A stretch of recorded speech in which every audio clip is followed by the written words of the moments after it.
Salut à tous, bienvenue dans Femmes de foot, le seul manège sensationnel, le seul manège 100% foot féminin. Et pour ce 10e tour de F2F, nous reviendrons sur l'équipe de France victorieuse face à la Nouvelle-Zélande samedi à Laval et en pleine préparation pour le choc contre le Brésil mercredi à Gerland. Ensuite, ce sera le moment de notre nouvelle rubrique, le Quand discute, avec une première invitée pour cette semaine. Ensuite, nous parlerons évidemment de l'Olympique de Marseille et une interview spéciale en direct avec forcément Caroline Pizzala. Et puis, pour ce parc d'attractions, nous avons nos consultants qui vont vous faire tourner la tête. Elle, c'est la grande roue aux cheveux blonds, mademoiselle Candice Prévost.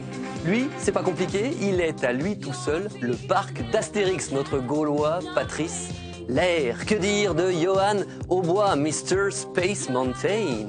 Et puis, si je vous le dis, la Vulcania et le Puy du Fou, c'est nos deux chroniqueurs, Mélina Boetti et Thomas Mekisch. Enfin, notre invitée, c'est le manège enchanté à elle seule. Elle est la grand plaisir du club de Soyaux depuis des années. Merci d'accueillir l'autre capitaine des Bleus, mademoiselle Marina. Bonsoir. Tout va bien? Oui, tout va bien. On est parti pour un tour? Bah ok. Allez, avec Marina Pasco, générique.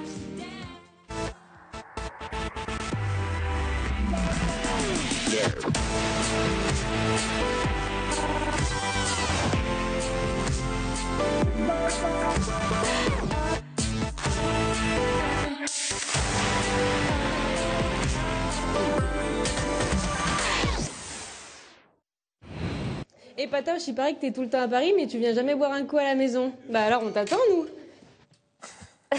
Ça commence bien. Et on l'attend encore, Patrice, pour boire un coup. Peut-être que pour la 10e de F2F, le breton sera là pour tous vous régaler. En tout cas, nous, on est ravis de continuer cette aventure avec vous. Et ce soir, d'accueillir Marina Pasco, la joueuse emblématique, historique du club de Soyaux, un autre club qu'on avait à vos cœurs de vous présenter dans Femmes de foot. Marina, bienvenue. Merci de l'invitation. Je suis très heureuse de représenter mon club et mon équipe.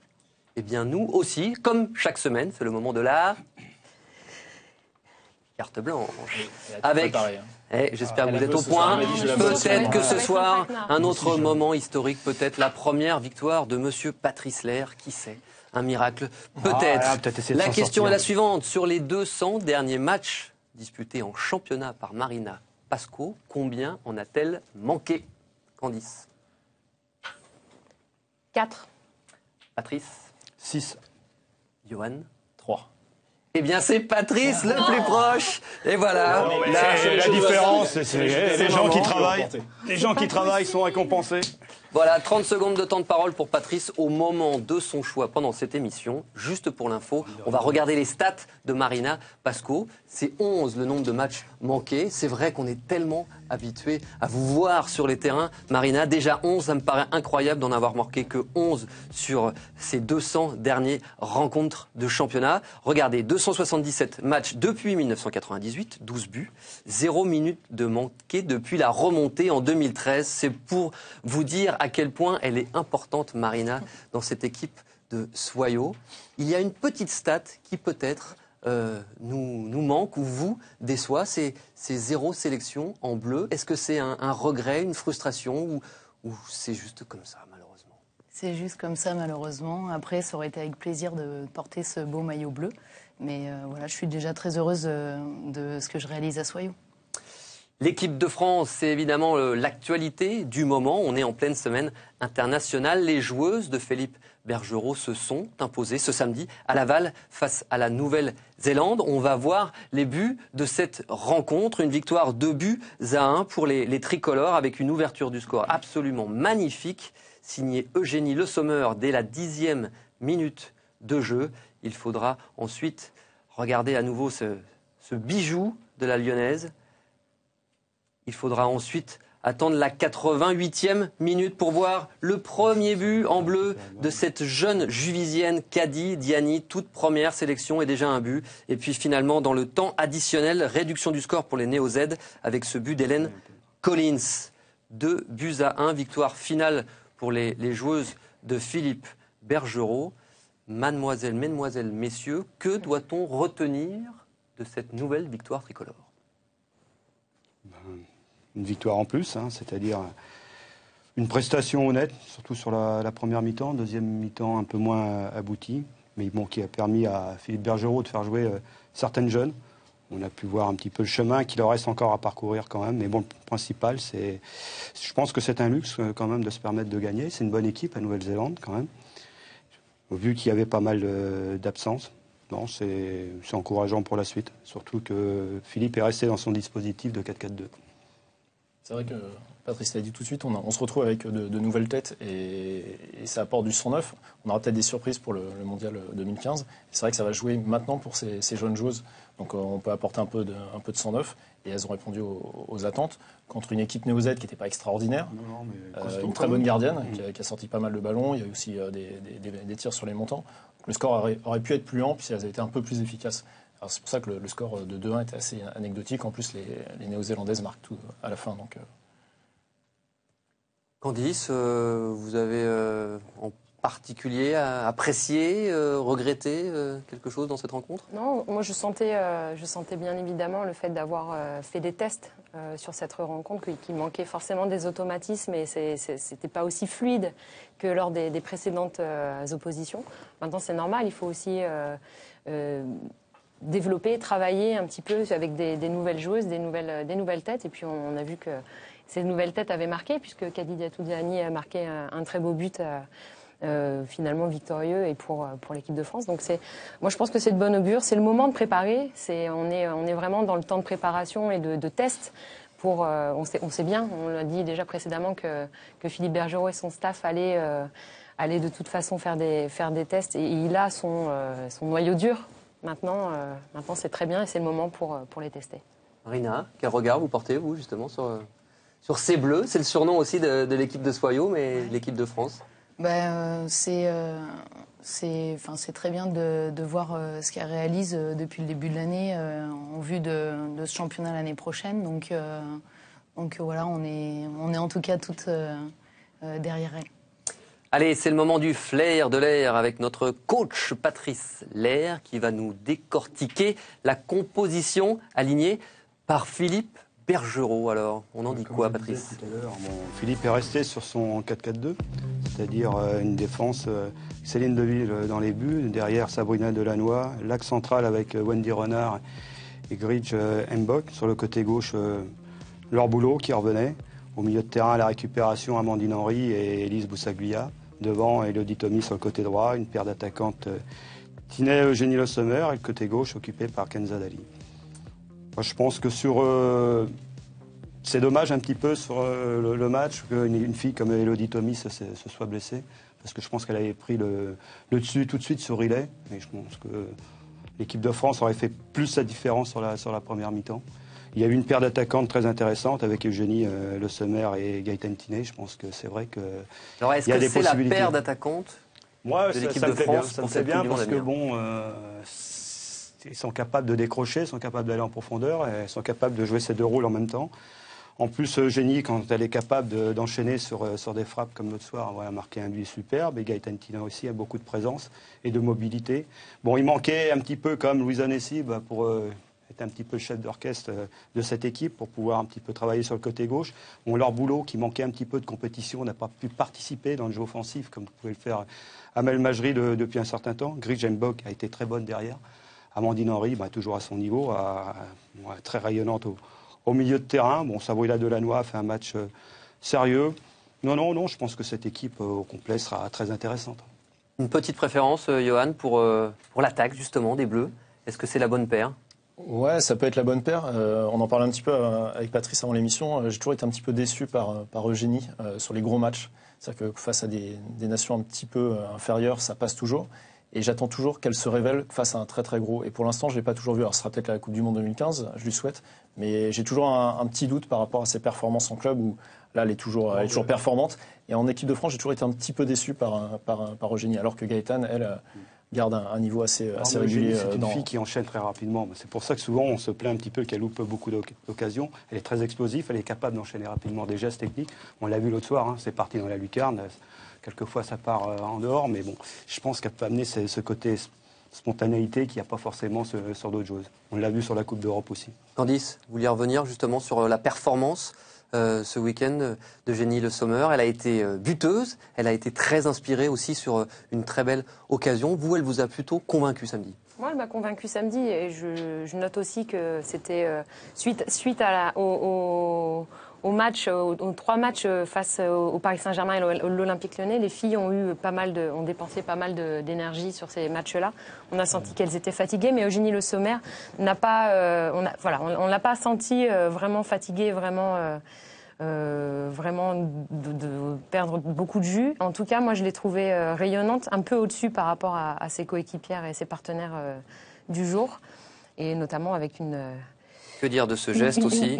Deux gestes somptueux et dont un va dans le fond, mais dans le fond des filets. En club, mais bon. c'est pareil. En club, sur la Coupe d'Europe, c'était l'attaquante la plus dangereuse, surtout sur le 3e match. Hein. Bon, autant les étrangères, Lotta Schelin et Ada Egerberg n'ont pas trop existé, et Eugénie Le Sommer était certainement celle qui a été la plus percutante. Alors, on rappelle, 25 ans, 38e but en 96 sélections. Marina, vous les jouez souvent, les joueuses de l'équipe de France en club. Est-ce qu'il y a une attaquante des Bleus qui vous pose plus de problèmes que les autres? C'est vrai qu'Eugénie fait partie de ces joueuses-là, de ces attaquantes avec Gaëtan aussi. Donc quand on voit les deux associés ce week-end, pour moi, c'est 2 redoutables adversaires. Tant mieux pour Eugénie et puis pour l'équipe de France qu'elle soit en confiance et qu'elle réalise ce genre de geste samedi. C'est très, ça fait plaisir à voir. Tonadi aussi, non? Laetitia Tonadi n'est pas aussi gênante dans la protection du ballon. Elle est très, très costaud à détourner. Donc, comme je suis aussi un peu athlétique, je préfère jouer contre Toto que elle enchaîne très rapidement. Qui va vite sur 2 ou 3 mètres, c'est pas facile. C'est ça. Allez, place à notre nouvelle rubrique Quand Candice discute. Ça donne quoi? Quand discute, regardez. Ça va, mon Scratchou? Ça va et toi? Oui, ça va. Bon alors, avec la petite veste bleue, le petit coq, ça fait quoi? Ça fait quoi? Ça fait plaisir. Ouais. Ça fait du bien. Ça fait du bien. Ça fait du bien. T'étais surprise ou pas? Ouais, moi je m'y attendais pas du tout. Je pensais pas. Et puis du coup, voilà, surprise. T'avais chanté ta chanson ou pas? J'avais déjà chanté ma chanson. T'as chanté quoi? Donc on avait chanté... Si tu veux me chanter une petite chanson. Non, merci. On aime ça, nous. Non, mais ça va, non. Moi je voulais revenir un peu sur ta carrière parce que t'étais à Lyon un certain temps. Ouais. T'as démarré finalement. Je suis restée à Lyon 10 ans. J'ai fait toutes mes classes là-bas. Tu t'avais dit dans un journal parisien que finalement tu mettais un peu de distance sur ton activité professionnelle. Mais moi, je suis pas sûre. Je pense que c'est une espèce de façade que tu te mets. Non, ça a été mal interprété parce que j'ai pas exactement dit ça. J'ai juste dit que moi, j'arrivais à prendre du recul. Mais dans tous les cas, non, pour l'instant, je me fais plaisir au foot et du coup, je me vois pas arrêter. Il y a du beau monde quand même. Ouais, c'est vrai que cette année, il y a eu encore plus de monde que l'année dernière. Il y a eu pas mal de recrues. Après, c'est la concurrence, c'est ça qui nous fait avancer. Donc, c'est vrai que c'est bien aussi. Puisque quand on a un coup de mou, on se dit tout de suite, il faut que je me remette dedans. T'as toujours le binôme Chichi, Cassie qui est en fonction, à l'Olympique Lyonnais aussi. Je l'ai connue quand elle parlait pas encore français.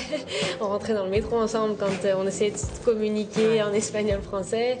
Donc c'est vrai que je la connais depuis longtemps. Après là, on est en colocation à Paris. Ouais. Et du coup, c'est vrai qu'on a un lien fondé vraiment de très bonnes amies. En tout début de ta carrière, t'as joué quoi? T'étais pas attaquante? J'étais libéro et après j'étais attaquante.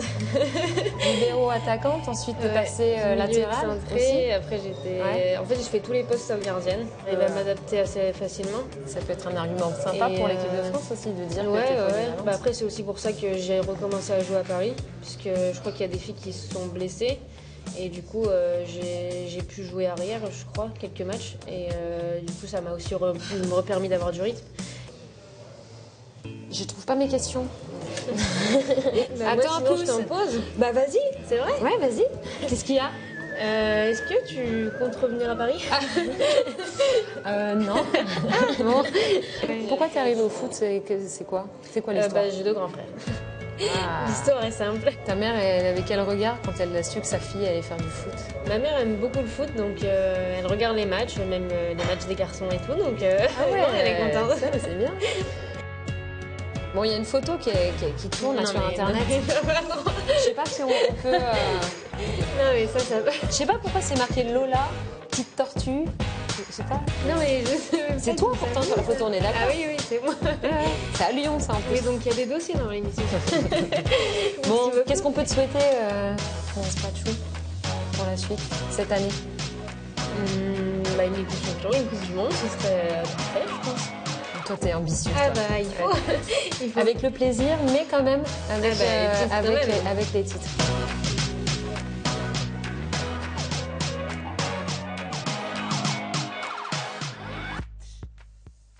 Alors, on attend très prochainement une carte de presse pour Candice Prévost, mais avant, elle doit nous dire mon Scratchou, c'est qui, c'est quoi, ça vient d'où? Mon Scratchou, je crois que c'était en équipe de France universitaire. C'était, vous longtemps, savez, ça se dévoile pas ces histoires-là. Ça fait un moment, très longtemps, non? C'est quoi, c'est l'âge de glace, non, Scratchou? Oui, c'est ça.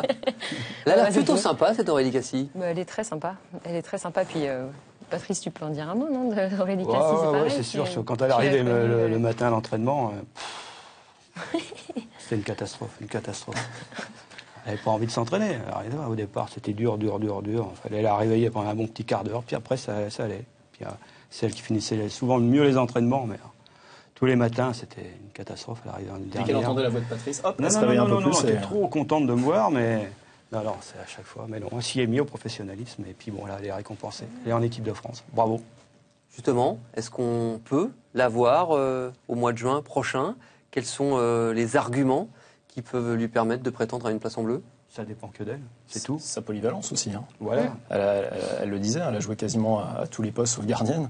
Alors évidemment, à ce niveau-là, on ne peut pas se permettre de jouer à tous les postes, mais elle a cette capacité à pouvoir évoluer un petit peu partout dans à Lyon, elle jouait latérale. Et ça, c'est capable de jouer sur les côtés. Et ça, c'est un véritable atout dans une compétition comme une Coupe du Monde où on peut avoir des blessés, on ne peut pas doubler forcément tous les postes. Elle est capable de dépanner un petit peu n'importe où. Donc physiquement, elle est très très costaud aussi. Elle est capable de courir 2 heures. Non, c'est...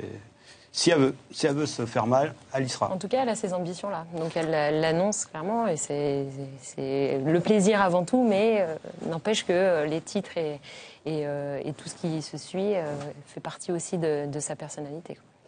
Est-ce qu'elle jouera un petit peu une participation dans cette rencontre choc face au Brésil mercredi à Gerland? On en parlera un petit peu plus tard. En attendant, 2 autres belles affiches ont eu lieu ce week-end en Europe. Pauline Schatz vous dit tout. À quelques semaines de la fin de l'année, les affaires se décantent et la plupart des équipes en savent un peu plus sur ce qui les attend en 2015. Un peu plus, mais pas totalement, en tout cas pour l'Italie et les Pays-Bas qui espèrent bien aller faire un tour au Canada en juin prochain. Les 2 prétendants se sont affrontés samedi à La Haye et autant le dire tout de suite, on n'est pas vraiment plus avancé puisque le duel s'est soldé par un match nul. Petite frayeur pour les spectateurs locaux qui ont vu leur équipe mener 1-0 après l'ouverture du score signé Melania Gabbiadini pour l'Italie. Un peu dépassés, les Oranges ne parviennent pas à réagir face à des Italiennes bien organisées. Mais le salut, ou en tout cas le soulagement, arrivera finalement à la 54e minute. Et il viendra de la jeune Viviane Miedema qui compte désormais 14 buts en qualification. Malgré plusieurs occasions et un forcing plus affirmé, les Néerlandaises ne parviendront pas à prendre le dessus. Un partout donc, score final. Et comme dirait l'autre, léger avantage psychologique pour les Azzurrés qui recevront leurs adversaires ce jeudi à Vérone. Point de suspense ni d'enjeu au stade Wembley, mais un chiffre à retenir et qui fera date. Ce dimanche, 45 619 spectateurs ont donné de la voix lors du match amical entre l'Angleterre et les Pays-Bas, soit une affluence supérieure à celle du dernier match amical disputé par la sélection masculine. Et oui, excellente nouvelle donc pour le football féminin qui est devenu le sport numéro 1 chez les femmes outre-Manche et qui semble avoir franchi un nouveau cap. Ah oui, j'oubliais, comme prévu, la Nationalmannschaft n'a fait qu'une bouchée des petites Anglaises. 3-0 grâce au but d'Alex Scott contre son camp et au doublé de Celia Sasic. Mais peu importe, dimanche soir, l'essentiel était ailleurs. Alors, Italie ou Espagne pour le dernier qualifié européen à la Coupe du Monde? Italie ou Pays-Bas? Un petit mot. Vous vouliez me piéger, c'est ça? Exactement. Je vais vous répondre l'Italie, parce que je viens de voir jouer l'Italie. Patrice? Italie. Candice? Espagne. Quand il dit blanc, je vais dire non. Pays-Bas. T'as rien compris, toi. Pays-Bas. Oui, bien sûr.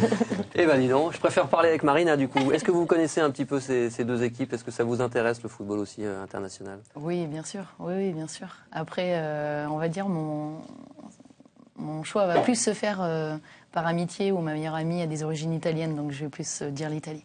C'est bien. Non, mais, Allez. Enfin, Sérieusement, un peu trêve de merci. plaisanterie. Je pense que les Pays-Bas, c'est quand même ça a toujours été une nation qui a été très très difficile, et la France a toujours eu beaucoup de mal à jouer contre cette nation-là. C'est pas gagné. Bon, l'Italie est rude aussi, mais je pense que les Pays-Bas, c'est vraiment un sérieux adversaire qui, à mon avis, peut se qualifier. Ah, attention, il est là, carte Attention. blanche. C'est à l'envers, mais on lui en veut pas. Allez, Patrice, on vous écoute. Oui, faut qu'il On va demander à Erwan Geloen de mettre en place le compteur. Il a 30 secondes.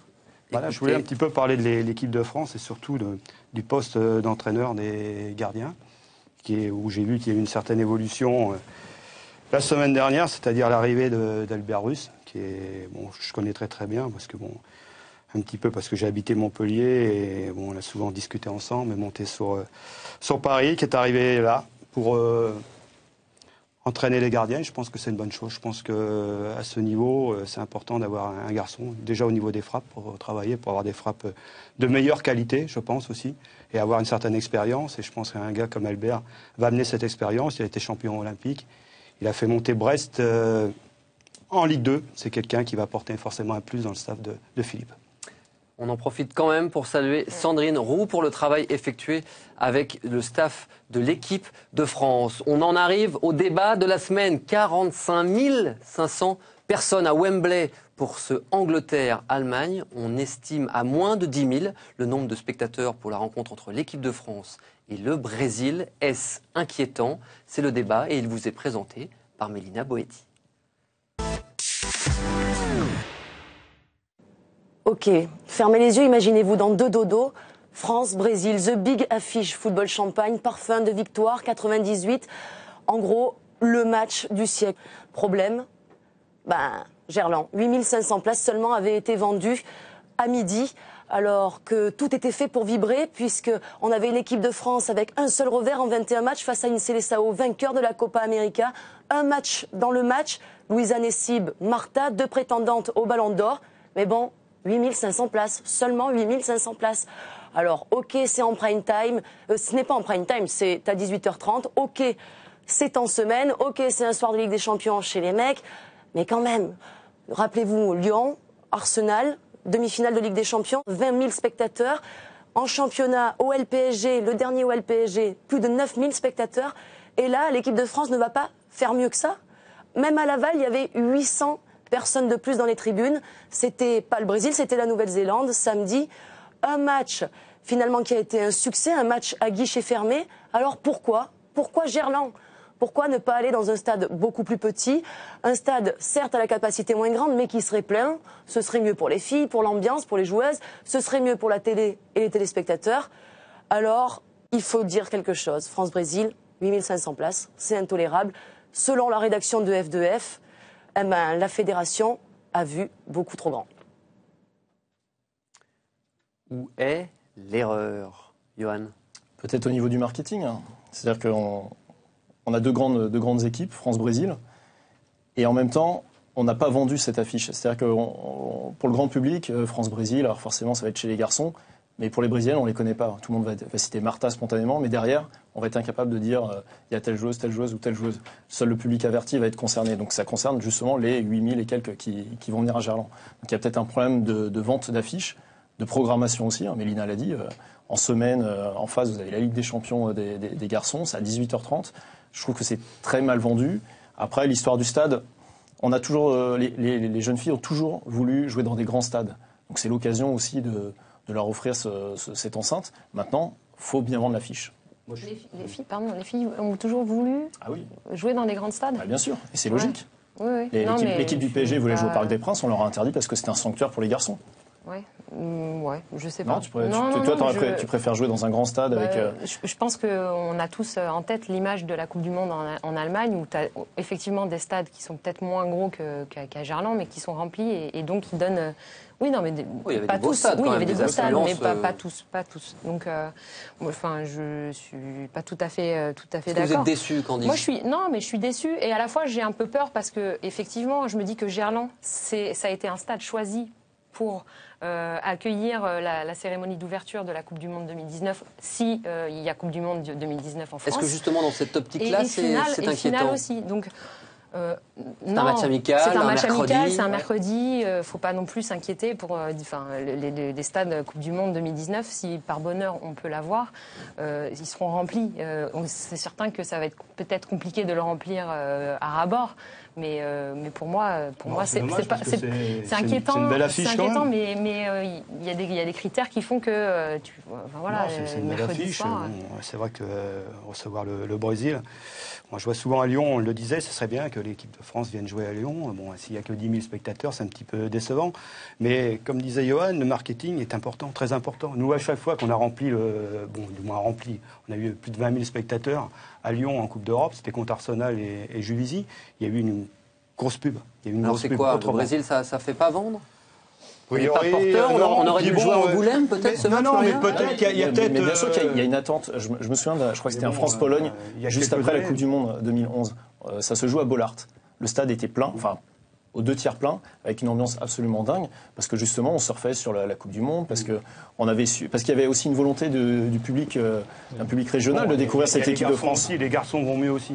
Les garçons vont mieux aussi. Ça joue. Ça joue beaucoup là-dessus. Mais la France est quand même aux portes du podium FIFA. On est 4e, on talonne les plus grandes équipes. Ouais, c'est quand même. Le grand public n'est pas sensible à ça. C'est encore compliqué. Le grand public, il est sensible aux grandes compétitions, pas aux matchs amicaux.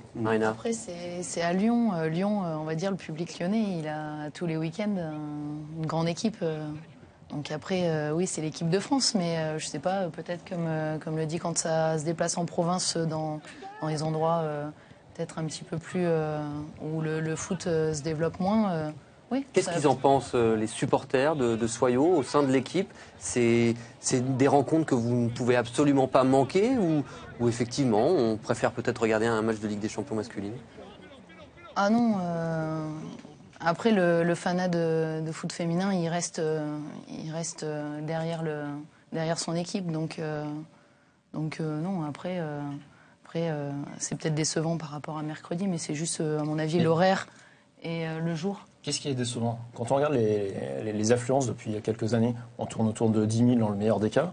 Je crois qu'au Mans, il y avait eu 8 000. C'est un grand stade. Non, on était à plus. C'est plus? On était à plus de 10, ouais. il me semble. Je n'ai pas souvenir d'avoir vu un stade plein. Enfin, on n'a jamais fait 25, 30 000 en France, excepté sur quelques matchs de Ligue des Champions. Non, donc il n'y a pas non plus une... Voilà, ça va venir petit à petit et ça viendra toujours, c'est terrible à dire, par les résultats. Par les résultats. On leur demandera pas encore un grand pays non plus de football féminin.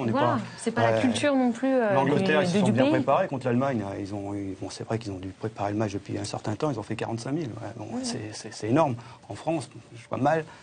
Et déjà, sur les garçons, on fait pas 45 000.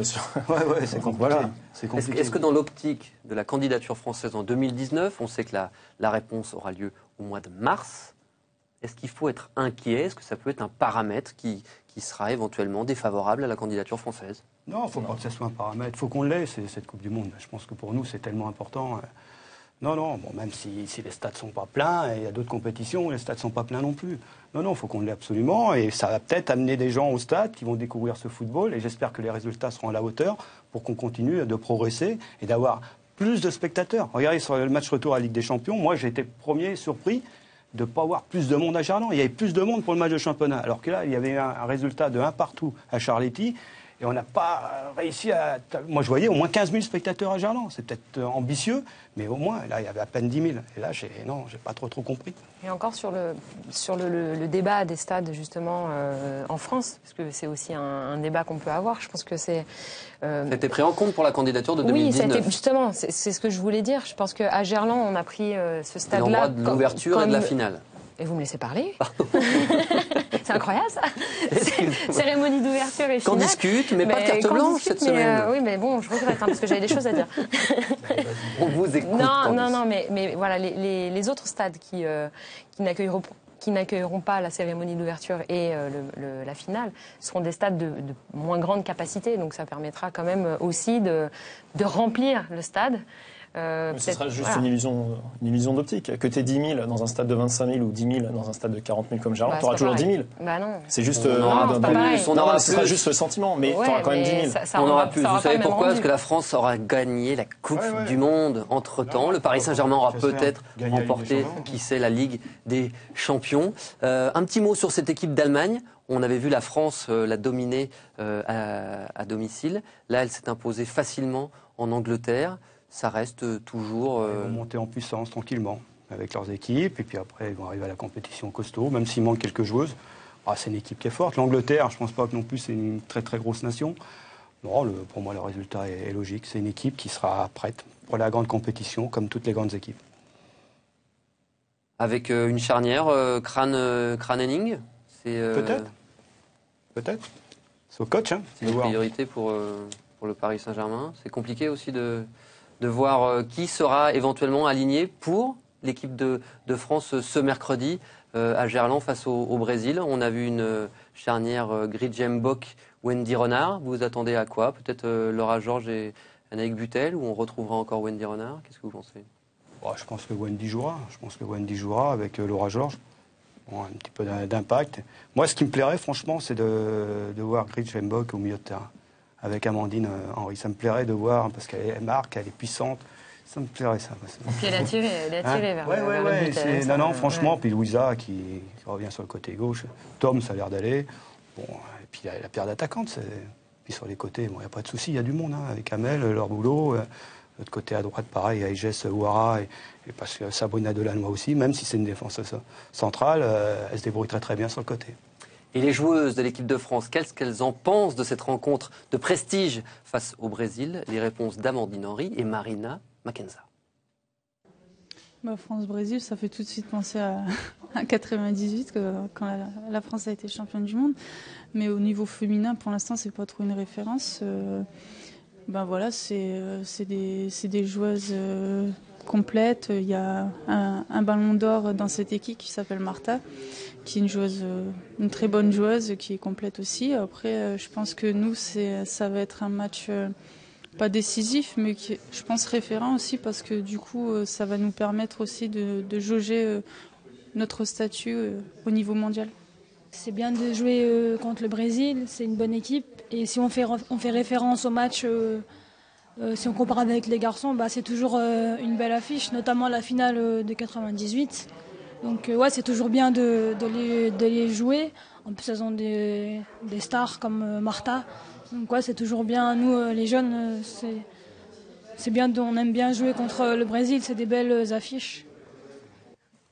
Voir Martha, on a quand même le sentiment que cette joueuse fait toujours rêver, même dans la course au Ballon d'Or. Est-ce que peut-être un peu trop, justement. Un match comme ça, à distance avec Louis. Est-ce que c'est pas, Patrice la connaît mieux que moi, mais est-ce que c'est pas une fille qui peut-être parfois un peu surcotée parce qu'elle dégage quelque chose et systématiquement on la met dans la sélection du Ballon d'Or? Il y a des choses, à mon avis, qu'il mérite au moins autant qu'elle, mais dont on ne parle pas parce qu'elle est peut-être pas aussi médiatique, elle est peut-être pas aussi parce qu'elle est brésilienne. Voilà, je suis toujours un petit peu gêné avec Martha. C'est une super joueuse, mais toujours la voir dans la sélection, dans le dernier. T'as le même avis sur Abby Wambach ou pas? Non, je préfère une joueuse comme Abby Wambach qui pour moi symbolise beaucoup plus. Mais Martha peut te faire gagner. Elle peut te faire gagner un match, mais voilà, j'ai l'impression que c'est une image aussi. Il y a une forme de. Moi, je pense pareil au niveau de la Ligue des Champions. Si jamais on se retrouve avec un match Rosengard-Wolfsburg, comme ça s'est passé plutôt sur l'écart, je pense que sur un match, c'est une fille qui peut te faire exploser la défense de Wolfsburg. Parce que elle a du talent et est capable de faire la différence. Elle va très vite, elle est très à droite. C'est une super joueuse, mais c'est vrai qu'à chaque fois elle est là. Mais le talent est là quand même. Elle ne gagnera pas le Ballon d'Or. Non, elle ne gagnera peut-être pas, mais bon, elle reste quand même l'une des plus grandes joueuses, je pense, de tous les temps. Les votes à la FIFA, parfois. Non, mais quand même.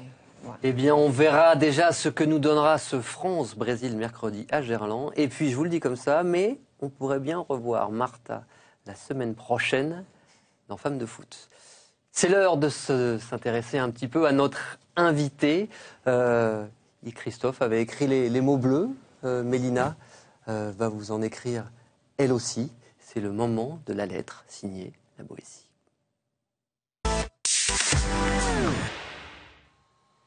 Mon premier est la syllabe initiale de maman. Mon deuxième rayonne. Mon troisième marche dans ceux de Corinne Diacre. Mon quatrième l'ajout toujours collectif. Mon tout est une soljadicienne d'expérience, une joueuse majeure de Soyaux, sa capitaine en outre. Cher Marou, vous êtes la longévité incarnée, Soyaux, votre amour. Voilà 18 ans que vous lui avez juré fidélité, une relation sans faille, inoxydable, hermétique au poids du temps, même si Marou tourne.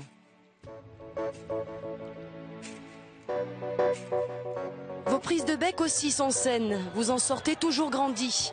Votre qualité prendre de la hauteur, et souvent sur un coup de tête, vous le surprenez, éloignez les envieux. Car Marou est de coup.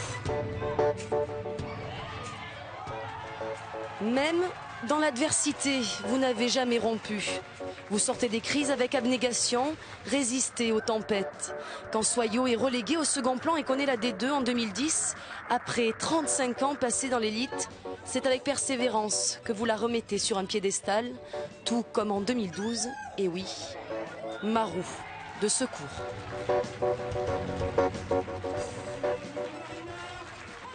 Par amour, vous allez jusqu'à le partager. Soyaux est connu pour vivre des relations longues.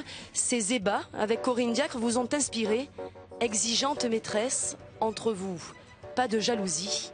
Allez, trace ma route.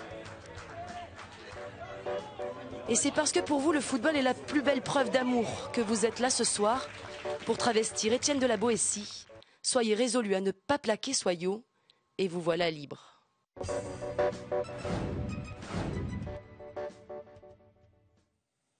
Marou, c'est l'anagramme d'amour. Amour, c'est une belle histoire d'amour, justement, avec Soyaux. Oui, oui, oui.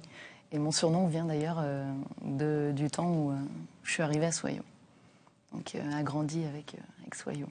Et tous les Marou de secours, Maroute, voilà. C'est mon quotidien. Vous y avez eu droit, j'imagine. Tout à fait. On va parler avec vous, on va s'intéresser encore davantage à Marou. C'est le moment du face-à-femme.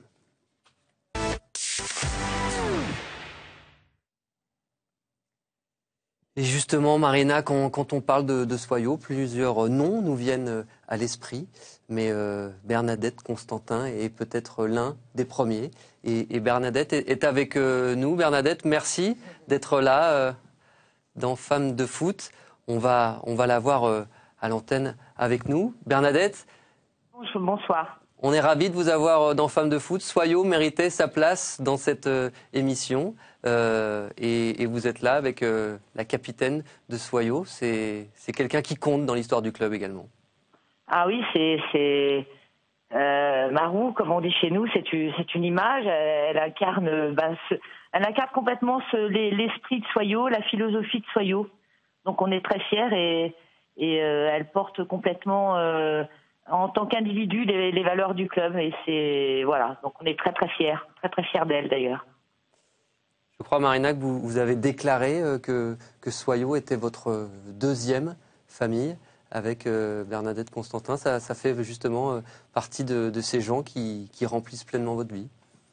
Ben oui, quand on passe 18 ans dans un club, voilà, que ce soit Dédette ou Coco, on les côtoie pratiquement au quotidien. On passe des années avec. Donc oui, Soyaux et les gens qui composent Soyaux font partie de ma deuxième famille, oui.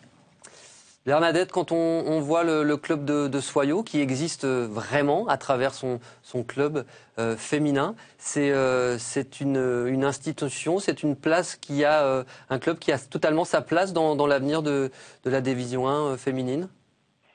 Alors bien évidemment qu'il faut avancer avec son temps et que Soyaux fera en tout cas tous les efforts pour faire partie de cette Division 1. Voilà, même si on sait que les années seront difficiles puisque ça se professionnalise et tant mieux. Hein, ça a toujours été le souhait que les joueuses puissent être dans les meilleures conditions pour évoluer et avoir un vrai statut. Alors c'est vrai que Soyaux et avec son président Denis Boly et toutes les personnes qui composent, mais également les collectivités et les entreprises qui commencent à avoir un réel intérêt pour notre discipline et pour notre club. Voilà, il faut qu'on avance en permettant à nos joueuses d'avoir les meilleures conditions pour évoluer avec des clubs qui se professionnalisent. Donc on peut pas être contre, mais on peut se poser des questions sur l'avenir de notre club. Mais en tout cas, on fait tout pour continuer à participer, à évoluer dans cette division et apprendre marche par marche pour être pour toujours faire front. Et c'est vrai que des joueuses comme Marina sont exceptionnelles, d'abord parce qu'elle travaille, mais c'est une athlète de haut niveau qui sait mettre ce qu'il faut pour être toujours très en forme et à la hauteur du niveau que représente la D1. Mais des joueuses comme Marina, ça deviendra exceptionnel. Oui, bonsoir Bernadette, c'est Johan. Je voulais juste savoir, Marina, on va pas donner son âge, si, on peut? Si, ouais. Ouais. Bon, et combien de temps tu espères la garder au club, sachant que sa maman elle a joué jusqu'à 46 ans, c'est ça? Oui, ouais. Et gardienne. Et gardienne, ouais. Peut-être passer dans les buts. Il y a Amandine Guérin qui est bien accrochée au poste. Combien de temps tu penses la garder au club, Marina? Au club, j'espère encore longtemps, parce que Marou fait partie des gens qui justement sûrement s'impliqueront dans d'autres tâches dans le club, parce que c'est quelqu'un qui a une nature à donner, donc elle donne sur le terrain, mais je pense qu'elle donnera plus tard dans d'autres tâches pour donner son expérience. Mais en tant que joueuse, avec Marou, vous savez, tout est possible. C'est quelqu'un qui est tellement, qui croque la vie tellement à pleines dents que elle joue comme elle respire, elle vit comme elle respire. Donc avec Marou, on ne sait pas. Je suis bien incapable de le dire. Eh bien, on espère le plus longtemps possible. On était ravis, Bernadette. Merci d'avoir été avec nous. On pouvait pas faire autrement en parlant de Soyaux cette semaine dans F2F que de vous avoir comme invité. Merci à vous et à très bientôt sur Eurosport. Marina, c'est touchant d'avoir des mots comme ça de la part de Bernadette. Oui, parce que Dédette au club, moi, je suis rien par rapport à Dédette et par rapport à Coco dans le club. Elles ont, quand on voit le passé qu'elles ont et puis la carrière qu'elles ont eue, en fait, c'est vraiment, d'entendre ça de Dédette, ça touche. Alors, vous travaillez en parallèle, évidemment. Oui. Comment vous pouvez imaginer, ou vous auriez pu imaginer une vie professionnelle où vous êtes très heureuse d'avoir vécu la carrière que vous avez vécue par ce biais du métier en parallèle? Alors, j'aurais pu vivre de ma passion, bien sûr, je l'aurais fait. Aujourd'hui, comme disait Dédette, à Soyaux, on n'a pas les possibilités de vivre de ça, ou au moins d'aider financièrement. Donc le travail que je fais aujourd'hui me plaît. Je suis conseillère au Crédit Agricole et Bernadette le disait tout à l'heure. Je tenais à remercier mon directeur général Laurent Martin qui nous aide cette année et j'espère pour d'autres années. Donc merci de votre soutien. Voilà. Un petit mot sur Corinne Diacre. On sait qu'elle a joué un rôle important en tant que joueuse, en tant que coach dans cette équipe. Elle incarne quoi pour vous? La mentalité du club, c'est-à-dire, Coco, elle a laissé une grosse empreinte après Dédette et les valeurs qu'elle a aujourd'hui, que ce soit le respect, la politesse, l'abnégation, tout ça, c'est ce qu'elle laisse au club et ce qu'elle a laissé au club et on la remercie. Une Corinne peut en cacher une autre. Je voulais savoir si vous alliez partir encore cette saison au ski et si oui, si vous alliez faire attention à la marque des lunettes en revenant. C'est un clin d'œil. Alors oui, oui, c'est vrai qu'en fait ça tombait bien parce qu'il y avait souvent le match de Lyon quand je revenais du ski. Donc moi je revenais juste. Alors c'est l'avantage d'être amateur, c'est qu'aujourd'hui, je peux me permettre d'aller au ski avant de jouer un match contre Lyon. Donc oui, on arrive un petit peu bronzé. Donc cette année, je crois que ça tombe pas bien. On a déjà joué Lyon et puis le match retour, il se fait chez nous au mois de mars. Donc Il n'y aura pas de... C'est le premier match que j'ai vu de Division 1 féminine, c'est à Soyaux, quand j'étais à Angoulême. Je ne connaissais pas du tout le football féminin. C'est la révélation. Ah, je ne savais pas du tout. Non, moi, quand j'étais à Angoulême, je travaillais au lycée Marguerite des Bellois. J'avais la section masculine, Corinne, la section féminine. C'est là que j'ai connu Corinne et découvert petit à petit le football féminin. Je ne savais pas que Montpellier allait m'appeler un petit peu. Je ne savais pas du tout. Et puis bon... C'est Corinne qui est partie chez les hommes et toi. Ouais, voilà, toi. Bon, là, en ce moment, là, je sais pas trop. Oui, on sait. Et ben, il cherche un club, mais il est chez nous. Le club, c'est F2F. C'est vraiment un club qui va aller loin dans l'Europe. Moi, juste pour dire que je reprendrai les mots de Corinne Diac qui disait que la star de Soyaux, c'est l'équipe. Et je crois que c'est vraiment ce que transpire Soyaux finalement dans les propos de Corinne Diacre. Mais j'en dirai un autre mot sur Dédette tout à l'heure aussi. Eh bien, en attendant, il y a une joueuse qui évolue chez les Bleus, les autres, l'équipe de France, c'est Amandine Guérin. Elle s'adresse à vous. Marou, s'il te plaît, arrête les petits ponts et de jongler dans la surface avant de dégager. Ça fait des petites frayeurs, surtout à moi derrière. Ah, la jeune gardienne, elle a peur de ses gestes techniques. Comment ça, vous n'êtes pas toujours rassurante? Vous tentez des choses improbables? Tu fais les petits ponts à 18? On a vu une roulette tout à l'heure sur les images d'archives. À l'entraînement, oui. À l'entraînement, voilà, j'aime bien. Après ce qu'on fait à l'entraînement, déjà, on peut le refaire dans le match. Donc l'entraîneur, Jean, cette année, il me demande de pas... Mais l'année dernière, oui, j'ai juste jonglé dans la surface de Juvisy avec un petit crochet. Donc voilà. Il n'y a pas eu but. Non, il n'y a pas eu but, je m'en suis sortie. Il n'y a pas eu but. On va en profiter justement, une phase décisive, j'adore ça dans F2F, pour parler du championnat de France et de la prochaine journée, le week-end prochain à venir, avec une rencontre très importante justement entre Montpellier et Juvisy. C'est un peu bateau, mais malheur aux vaincus quand même sur cette rencontre, Johan. Ouais, et puis c'est l'occasion aussi on dit malheur aux vaincus, mais c'est aussi l'occasion de rester au contact des deux devant et de voir justement. Je pense que Juvisy est encore quand même au-dessus de Montpellier. On était un petit peu déçus par Montpellier là, sur ces derniers matchs. Là, c'est vraiment le test. Ça va être l'occasion pour eux de démontrer qu'ils sont du niveau de Juvisy, mais j'y crois pas trop. Je pense qu'il y a encore un étage avant d'atteindre. Juvisy fait pas trop de bruit et ça fonctionne vraiment très très bien. Elles sont très efficaces. C'était un peu le cas la saison passée aussi. Elles avaient un petit peu raté les quelques premiers gros rendez-vous et puis derrière, elles avaient bien tenu la distance jusqu'au bout. Des petites choses aussi qui ont fait un peu de mal au club aussi. Maintenant, Montpellier n'est pas vraiment très bien, donc ils ont peut-être aussi... Ça va être dur de gagner à Montpellier, je pense.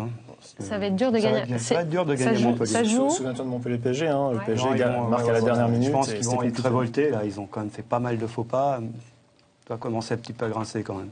Alors, je pense qu'ils ont les qualités pour essayer de réagir contre Juvisy, mais si Juvisy gagne, après, c'est vrai qu'ils ont encore une petite chance de revenir sur les devant, finiront au minimum 3e.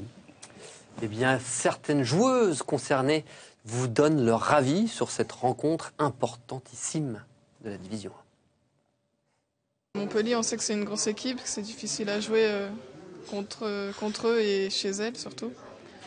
Donc on verra comment aborder ce match par la suite. Quand on joue les Lyon, Paris et Juvisy, ça va être un peu plus dur que les autres équipes, même si on voit qu'on galère aussi contre les d'autres équipes. Donc ça va être un gros match. Et je pense que c'est là où on verra ce qu'on a réellement dans le ventre. Ah, sacré Kirikou. Moi, j'aime bien quand elle nous parle, Marina Mackenza. Elle est toujours super souriante et sympa, cette joueuse de Montpellier. On va regarder d'ailleurs le programme de la prochaine journée de Division 1, si vous le voulez bien, avec une rencontre aussi importante, Marina, pour vous, face à Saint-Étienne, qui est déjà un pied en D2, chers amis. C'est compliqué. Il va falloir réagir très, très, très, très rapidement. Bon, ces tuyaux, là, qu'est-ce qu'ils disent sur l'évolution de Saint-Étienne? Pour l'instant, pas grand-chose. Pas grand-chose pour l'instant. Je sais que Saint-Étienne cherche des joueuses. Cherche à se renforcer, Oui, cherche à se renforcer. Bon, il va pas falloir que ça soit trop tard. Match important aussi dans le bas du classement, entre Metz et Issy-les-Moulineaux. Là aussi, le match de la dernière chance, peut-être pour Issy. Il ne faudra pas perdre en Lorraine. Il serait conseillé de ne pas le perdre. C'est compliqué. Bonsoir à tous. J'écoutais Amandine Guérin tout à l'heure, qui disait que vous aimez un petit peu quand petit pont dans la surface, prendre des risques et tout, ça tombe bien. Ça contraste avec le type à côté de vous, qui lui est frileux. Lui, sa vie, c'est un éternel plat du pied qui ne s'arrête pas. Donc ça me saoule un peu. Donc aujourd'hui, je vais aller me mettre en face, à côté de ce bonhomme qui a mis ses chaussures en peau de croco aujourd'hui. Un casse-cou, donc après la pub, bougez pas, je serai à côté de ce monsieur. Voilà, Crocodile Dundee aux côtés de Thomas Mekisch, c'est tout de suite pour la deuxième partie de F2F. Pas bon pour moi ça.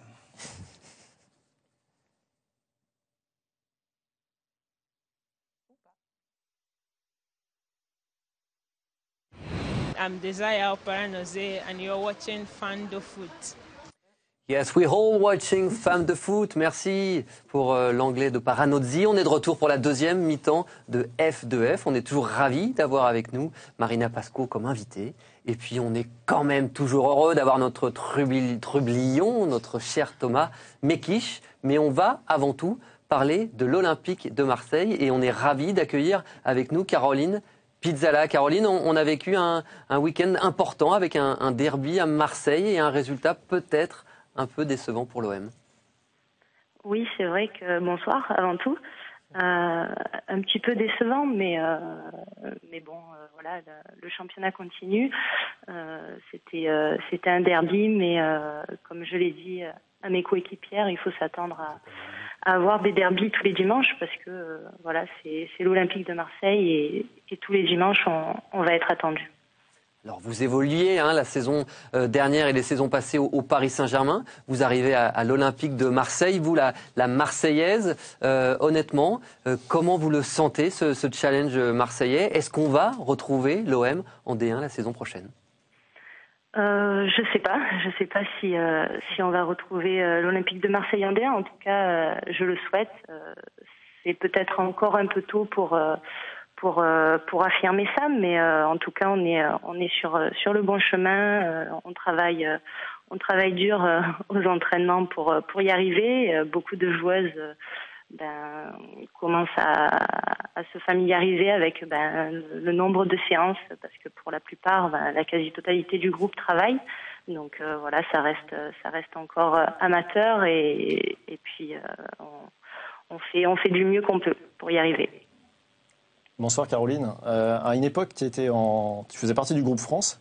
Tu avais décidé de faire un choix professionnel différent, puis cette année de venir à Marseille. Est-ce que tu aspires à retrouver un jour les Bleus? J'aspire. On a toujours, voilà, dans un coin de notre tête, l'équipe de France. C'est vrai que j'ai pu avoir un parcours chez les Bleus il y a maintenant quelques temps de ça. Donc on y aspire, mais même si voilà, je pense que ça risque d'être compliqué le fait d'être retourné en Division 2. Voilà, si j'avais dû y retourner, c'était peut-être l'année dernière avec les performances que j'ai pu avoir avec le Paris Saint-Germain. Maintenant, j'espère, mais j'y crois plus trop. Pizza? Oui. Je voulais savoir un petit peu comment s'était passée ton intégration au club par rapport au fait d'avoir connu la professionnalisation et de retourner en D2. Toi qui es si rigoureuse et si pro, est-ce que tu peux nous en dire 2-3 mots? Oui, c'est vrai que c'est difficile parce que voilà, tu me connais et je suis quand même très très très pro. Là, j'arrive dans un milieu qui est encore amateur, avec des filles qui travaillent et qui font tout ce qu'elles peuvent pour essayer d'enchaîner les entraînements. C'est nouveau pour elles, donc c'est pas facile tous les jours, mais voilà, j'essaye d'apporter au quotidien un petit peu l'expérience que j'ai pu avoir ces dernières années avec le Paris Saint-Germain. Elles sont très à l'écoute et ça c'est, je pense, de bon augure pour la suite. Maintenant, c'est vrai que c'est difficile de temps en temps, mais à la fois, voilà, j'essaye d'apporter un petit peu mon vécu au Paris Saint-Germain. Caroline, un grand merci d'avoir été avec nous. On parlera évidemment de l'Olympique de Marseille durant toutes ces saisons. Pour avoir eu plusieurs invités, pour en avoir parlé avec elle, en tout cas, elles souhaitent toutes, quelque part, de voir l'Olympique de Marseille la saison prochaine en D1 féminine. Merci beaucoup Caroline et on espère vous retrouver très bientôt. C'est gentil d'avoir été avec nous dans F2F cette semaine. Merci, à bientôt. Merci, bonne soirée. Bonne soirée à vous. C'est quoi le secret pour passer de la D2 à la D1, vous qui avez fait 2 fois la montée avec Soyaux? De pas laisser de points au fil de la saison. C'est-à-dire, voilà, il faut aller chercher les points tous les week-ends. C'est assez serré. Après, je connaissais pas leur pool, le pool de Sud.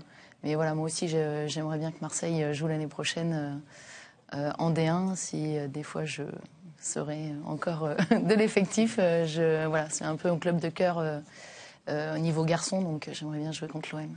Eh bien oui, j'en connais un autre, moi qui est fan de l'OM, c'est place à l'instant T du Thomas Mekich. Paris Saint-Germain, Lyon, Saint-Etienne. Mais moi. Toutes les équipes, en effet. C'est un bon petit gars, toi. Chaque semaine, vous avez bien vu, Mélina, vous fait une petite lettre un petit peu pour présenter l'invité. Arrêtez de regarder meuf. Je vous vois depuis tout à l'heure, elle est fourbe. Allez, balance, Mekich. Bah ouais. Mais je me rends compte d'un truc. Après 10 épisodes de Femmes de foot, on n'a jamais présenté les gens autour de cette table.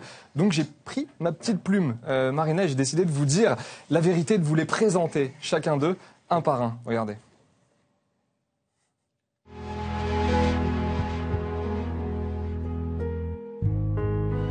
Patrice Lair. Ah, Patrice, le type pourrait être mon arrière-grand-père, et il me parle, comme si j'étais son frère. Il n'est pas méchant, Patrice, il est même drôle parfois, mais bon, les références à Louis de Funès, ça parle plus vraiment aux jeunes de nos jours. Enfin bref, si l'hospice me le prête un mercredi après-midi, je pourrais l'emmener voir Kev Adams. En attendant, je me méfie de lui. Romain Ballan. Bizarrement, quand je l'ai connu, le mec ne s'habillait qu'en survêt. J'ai vite compris qu'il était jaloux de moi.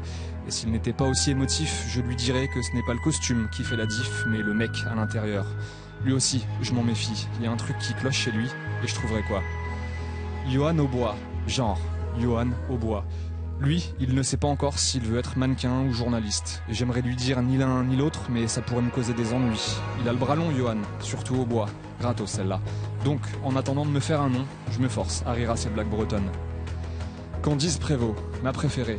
Non, pas ma préférée, celle que je déteste le moins.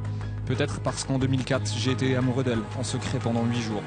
Pas méchante, Candice, mais manger avec les mains devant les invités, c'est limite. Je crois qu'elle m'aime bien au fond, mais honnêtement, moi... Enfin, voilà. Passons à Mélina Boetti. Ah, la lettre de Mélina. On est en 2014, Frangine, envoie des emails. On gagnera du temps, et en plus, avec l'ordinateur, t'auras le correcteur automatique. Cadeau.